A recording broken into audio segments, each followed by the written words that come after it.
भारत और इजरायल की सुरक्षा पर आने वाले समय में एक बहुत बड़ा संकट आने वाला है क्योंकि हाल ही में पाकिस्तान, टर्की और सऊदी अरब ने एक डिफेंस पैक्ट साइन किया है जिसमें कि किसी एक कंट्री पर अटैक तीनों कंट्री पर अटैक माना जाएगा, ठीक नाटो की तरह।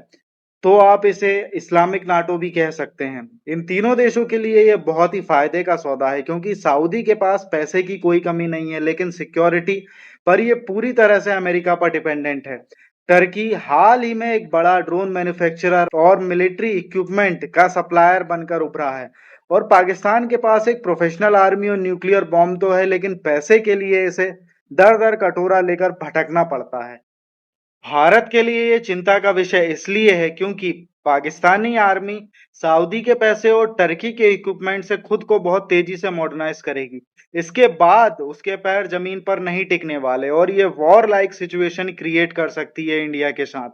पॉइंट नंबर 2, सऊदी अरब के साथ भारत के अच्छे रिश्ते थे, बट इस पैक्ट के बाद उन पर भी इम्पैक्ट देखने को मिलेगा क्योंकि सऊदी अरब गल्फ में एक रीजनल पावर है। तो अब बाकी की कंट्रीज भी हो सकता है सऊदी अरब की तरह ही पाकिस्तान को चुने भारत की बजाय।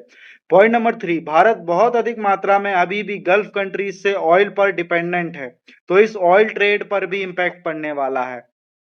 भारत की तरह ही इजराइल भी टर्की और पाकिस्तान से परेशान है क्योंकि ये टेररिस्ट ऑर्गेनाइजेशन हमास को तो सपोर्ट करते ही हैं और साथ ही में इजराइल को एज अ दुश्मन मानते हैं और एंटी इजराइल सेंटीमेंट और प्रोपेगेंडा पूरी दुनिया में फैलाते हैं।